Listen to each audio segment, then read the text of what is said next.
Quand vous voyez ce logo, il y a de fortes chances pour que vous pensiez à des films comme Toy Story, Monstres et compagnie ou Coco. Des films qui ont fait rêver des générations entières et qui continueront sûrement de le faire dans de nombreuses années. Mais depuis quelque temps, la magie semble s'être perdue. Aujourd'hui, Pixar n'est plus que l'ombre de lui-même et paraît en pleine chute libre. Mais peut-on vraiment parler de mort de Pixar ou est-ce seulement une mauvaise passe temporaire? Pixar a été créé le 3 février 1986 après le rachat d'une firme spécialisée dans l'informatique de Lucasfilm par Steve Jobs. Ce dernier s'associe alors avec Edwin Catmull et à John Lasseter pour monter un tout nouveau studio de cinéma, Pixar. C'est le troisième larron de cette histoire qui nous intéresse le plus ici. John Lasseter est celui qui impulsa l'idée de proposer des films en images de synthèse, une première dans l'histoire d'Hollywood et du monde de l'animation. À partir de là, c'est l'histoire du cinéma qui a complètement changé. Toy Story sort en 1995 et c'est l'explosion. On parle ici d'un film culte qui a bouleversé la manière de voir le cinéma d'animation. Jusque-là, quand on pensait dessin animé, c'est l'image de Disney qui apparaissait. Mais là, tout change. Pixar devient THE studio à suivre. Les premiers films du studio sont d'immenses succès. Les 11 premiers génèrent à eux seuls 6 milliards de dollars dans le monde. Et dans cette liste, uniquement des classiques du genre. D'abord, Toy Story, puis un deuxième et un troisième opus pour conclure une trilogie absolument géniale.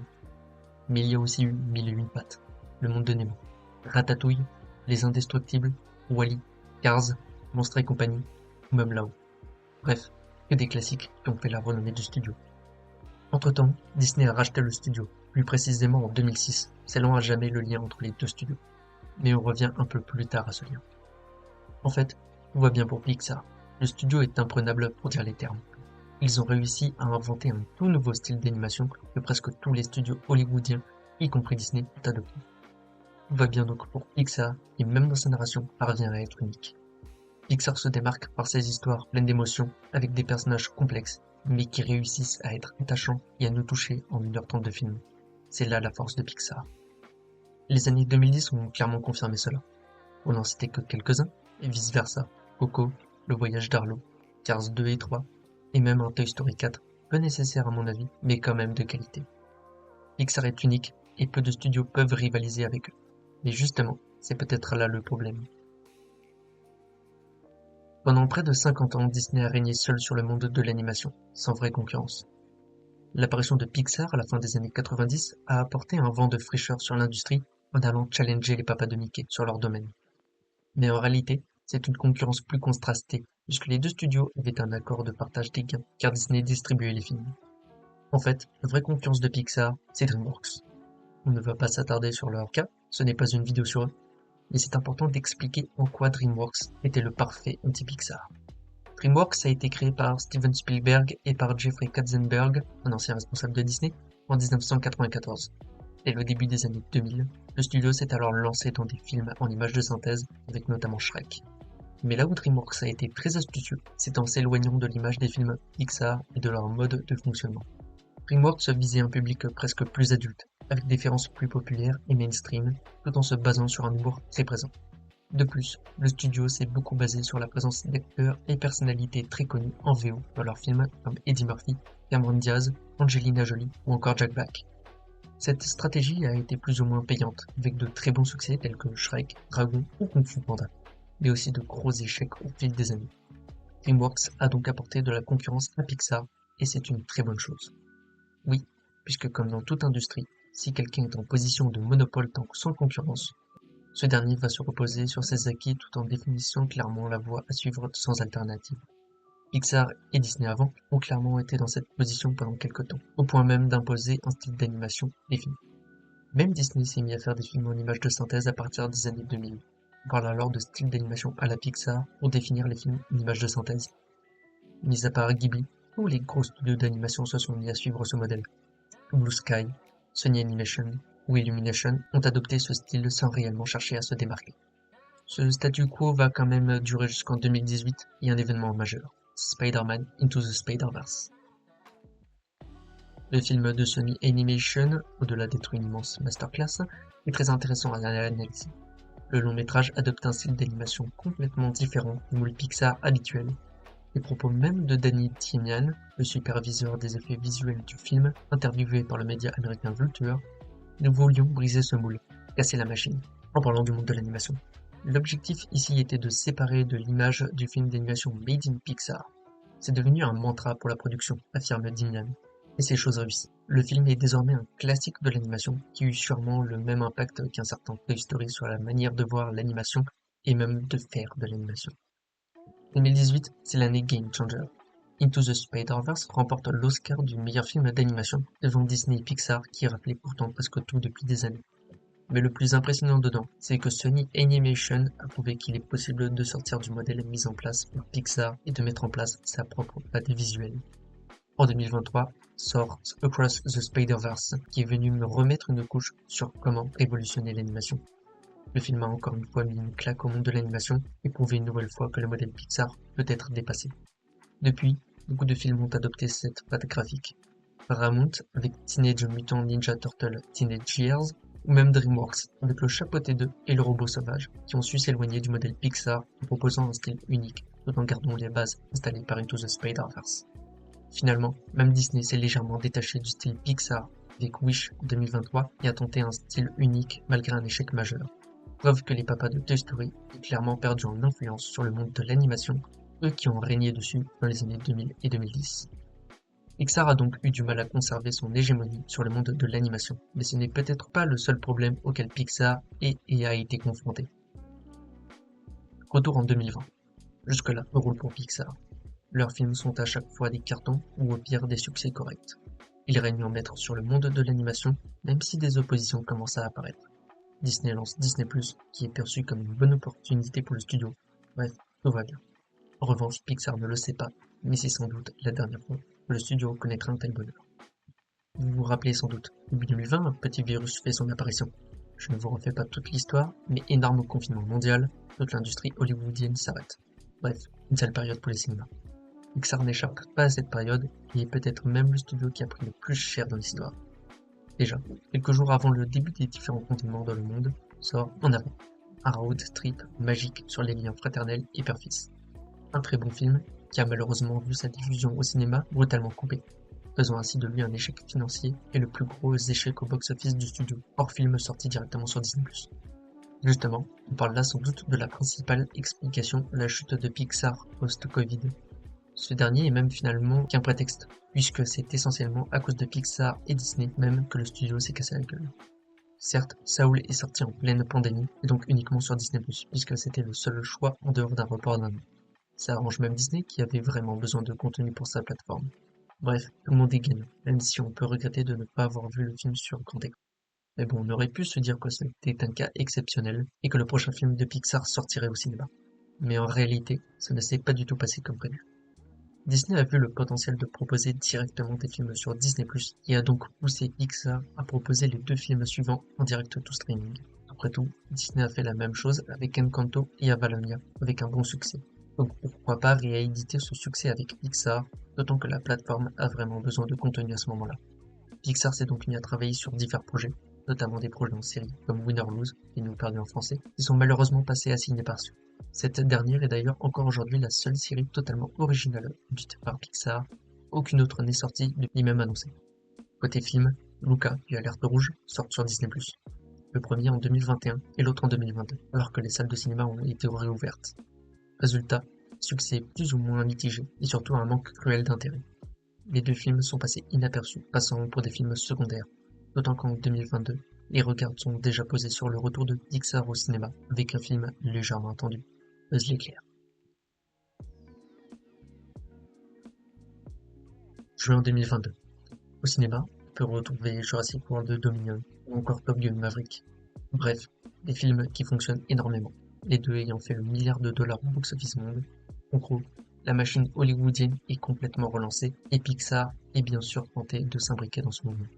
Le studio a alors lancé Buzz l'éclair, un film de science-fiction basé sur le célèbre personnage de Toy Story. Un film agréable, mais pas révolutionnaire et qui a malheureusement souffert des problèmes qu'on a évoqués plus tôt. Les 3 précédents films ont été directement envoyés sur Disney+, ce qui a sérieusement entaché l'image de Pixar. Avant Covid, chaque année, il y avait l'événement Pixar. Au moins un film par an, à chaque fois un bon succès. le public attendait réellement ces productions du studio. Mais là, pour Buzz l'éclair, c'est disons plus compliqué. Le film est un échec avec seulement 218 millions de dollars rapportés. Seul Elio et En Avant ont fait moins bien. Le premier, on en parle dans quelques instants, et le second, on a évoqué les problèmes auxquels il a été confronté. Buzz l'éclair est donc un semi-échec pour le studio, qui a vu son retour au cinéma en demi-teinte. Alors, on aurait pu se dire que c'est juste un cas isolé, et que la prochaine fois ce sera un succès. Après tout, Buzz l'éclair est un film au mieux correct, ne révolutionne rien et est assez peu utile. Personne ne l'avait vraiment demandé, mais il est là.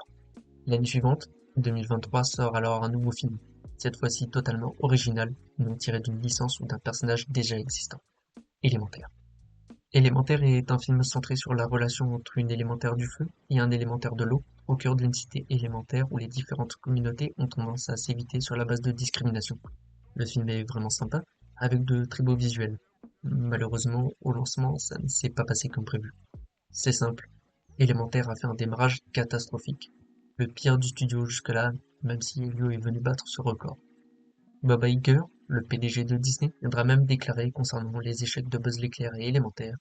Il y a eu 3 sorties Pixar d'affilée qui sont allées directement en streaming, principalement à cause du Covid. Mais je pense que cela a pu créer une attente chez le public. Ils vont finalement être en streaming et probablement rapidement. En revanche, finalement ça s'est plutôt bien passé, puisque le bouche à oreille a tellement bien fonctionné que le film a réussi à être rentable, faisant mieux au box-office que le premier et troisième opus de la saga Cars, même un certain Toy Story. Élémentaire a réussi l'impossible, passer d'échec à bon succès, rassurant en partie Pixar dans l'idée que faire des films originaux, ça peut encore fonctionner après le Covid, les films direct to streaming. Ce succès a aussi montré que Pixar peut encore attirer le grand public malgré ces 3 années difficiles. Une idée renforcée par l'immense carton qui a été Vice Versa 2. Le film continue l'histoire du premier opus, sorti il y a presque 10 ans.